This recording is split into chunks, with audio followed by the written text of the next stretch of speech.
नमस्कार मित्रांनो, मी अमोल आगरकर. आजच्या व्हिडिओमध्ये स्पेशली म्हणजे महावितरणबद्दल अपडेट आहे.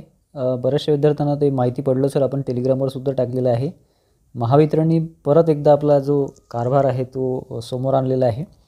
आपण वरचेवर जे सांगत असतो त्यानुसार बघा, प्रसिद्धीपत्रक प्रसिद्ध करण्यात आलेलं आहे साधारण 28/8 म्हणजे कालच्याच तारखेला. तर त्यामध्ये त्यांनी डॉक्युमेंट व्हेरिफिकेशनला अजून 2 दिवस दिलेले आहे.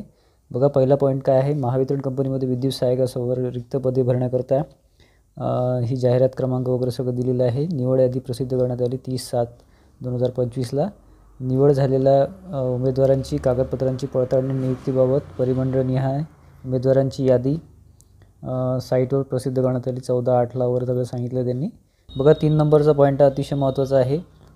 तथापि उक्त कालावधीत राज्यातील काही जिल्ह्यामधील भारतीय हवामानशास्त्र विभाग यांनी दिलेल्या अतिवृष्टीचा इशारा व पूर स्थितीचा विचार करता काही उमेदवार सदर परिस्थितीमुळे अथवा त्यांच्या अपरिहार्य कारणामुळे कागदपत्र पडताळणीकरता अनुपस्थित राहिल्याने उमेदवारांची पुनश्च कागदपत्र पडताळणीबाबत विनंती केलेली आहे. म्हणजे विद्यार्थ्यांनी विनंती केली आहे. त्यावेळेस जो काही पाऊस होता किंवा जे काही परिस्थिती होती त्यानुसार यांनी इथे म्हटलेलं आहे, सबब शेवटची संधी म्हणून अशा गैरहजर उमेदवारांनी त्यांना वर्ग करण्यात आलेल्या परिमंडळ कार्यालयामध्ये, म्हणजे तुम्हाला जे झोन दिले आहे तिथे तुम्हाला, म्हणजे जे जाऊ शकले नाही DVला किंवा डॉक्युमेंट व्हेरिफिकेशनला त्यांनाच फक्त आता जायचं आहे.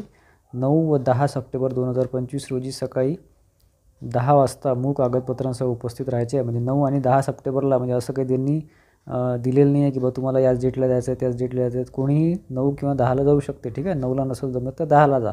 तुम्हाला जे आधी झोन दिलेले होते त्याच झोनमध्ये त्याच ठिकाणी तुम्हाला जायचं आहे. जर तुम्ही जाऊ शकले नाही तर तुम्ही जाऊन आलेले असाल तर परत जायची गरज नाही, ठीक आहे. 4था पॉईंट आहे, उमेदवारांनी परिमंडळनिहाय यादी कागदपत्र पडताळणीकरता आणावयाची कागदपत्रांची यादी विस्तृत माहितीकरता कंपनीच्या संकेतस्थळावर भेट द्यावी वगैरे, ठीक आहे. यामध्ये एक मित्रांनो थोडंफार यांनी परत आपलं जे काही फॉर्म सबमिशनमध्ये जसं त्यांनी 5-6 महिने लावले होते तसं फक्त इथे लावायला नको, एवढीच विनंती आहे महावितरणला. कारण कसं आहे की इथे त्यांनी 9 आणि 10 सप्टेंबर ही तारीख दिलेली आहे. असं अपेक्षित होतं की त्या ड्युरेशनपर्यंत किंवा त्याआधी फायनल लिस्ट ते लावतील, परंतु आता त्यांनी DVसाठी चान्स दिलेला आहे. ठीक आहे, काही हरकत नाही, एकदा चान्स द्यायला काही हरकत नाही, पण यापुढे परत चान्स त्यांनी द्यायला नको. कारण अशाने काय होईल, विद्यार्थ्यांचं जॉईनिंग लेट होईल.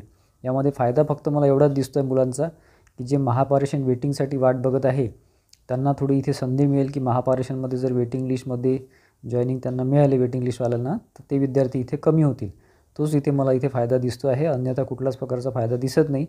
जे काही ॲक्च्युली जेन्युइन रिझनमुळे जे जाऊ शकले नाही DVला त्यांच्यासाठी इथे चांगली संधी आहे. तर ही संधी सोडू नका. 9 आणि 10 तारखेला तिथे हजर राहा, ठीक आहे.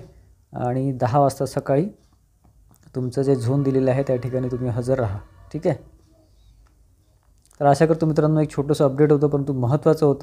असेच अपडेट मिळवण्याकरता आपल्या चॅनलला सबस्क्राईब केलं नसेल तर सबस्क्राईब करून ठेवा, जेणेकरून महत्त्वाचे अपडेट्स आपण जे वरच्यावर नवीन वॅकन्सीबद्दल वगैरे देत राहतो ते तुम्हाला मिळत राहतील.